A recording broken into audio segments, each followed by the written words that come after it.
Hello. Today I will be providing a summary of the initial consultation I had with my client and a summary of the needs analysis I researched for my client's chosen activity, soccer. To begin, this presentation will be centered around several topics that will aim to discuss who the client is and what their goals are, the tools used to determine if a client can participate in the chosen activity risk-free, the physical and physiological demands of their chosen physical activity or sport, and lastly, I will briefly introduce the action plan that I intend to implement in order to achieve said goals. Through the use of the new client screening tool, I found that the client is a 20-year-old male who wants to participate in Division 1 competitive soccer. Previously, he played soccer from the ages 6 to 18 but has since stopped playing. He expressed that he is willing to participate in one supervised exercise session and one unsupervised session per week. Also, the client noted that they had no medical problems or injuries that would hinder their ability to perform exercise. In continuation, the client studies and works full-time, lives at home, exercises 4 times a week at a recreational gym and does not smoke, drink or take medication.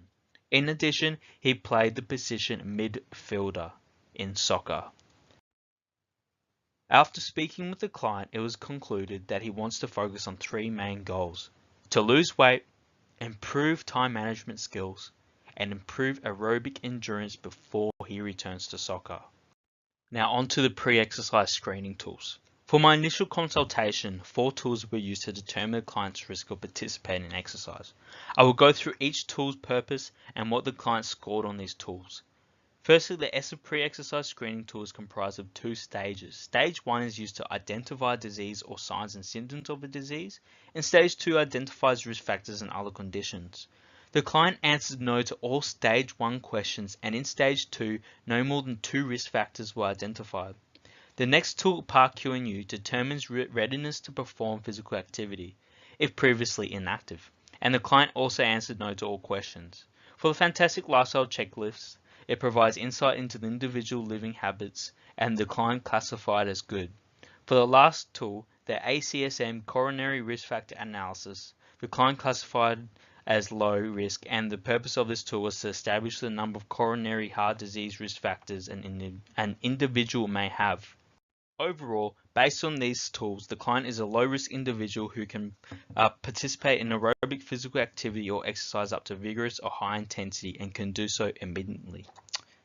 Moving on to the needs analysis. This slide is a summary of the anthropometric variables I researched, and it includes the values I found from up to 8 studies. A summary of this table is provided on the following slide, and it is important to note that most of this data is drawn from elite or professional soccer players.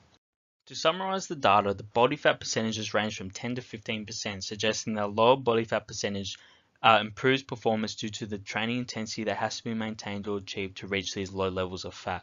Overall, the total weight of soccer players is considerably lower compared to other sports. Lastly, data drawn from 2 studies indicates that the overall somatotype of soccer players is mesomorph, with evidence suggesting that this can lower the rate of injury encountered by a team. Aside from anthropometric data, soccer involves repetitive explosive movements, different intensities of running, kicking, turning, jumping, and repeated forceful contractions of the trunk and lower body musculature. The main energy systems used are the aerobic and anaerobic systems, and heart rates can peak between 80 to 90% of heart rate max during a game. To extend on the previous slide, average VO2 maxes can range from 55 to 68 milliliters of oxygen consumption per kilo per minute in elite soccer players. 10 to 13 kilometers of distance can be covered by a midfielder in one game, and midfielders do the most work than any other playing position in soccer.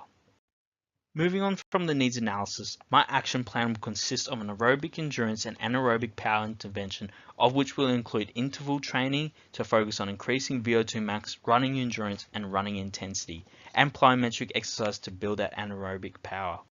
The performance tests that I would like the client to mainly undertake are the wing gait anaerobic test, a yo-yo intermittent recovery test, and a vertical jump test. To summarize this presentation, the client can partake in vigorous high-intensity exercise.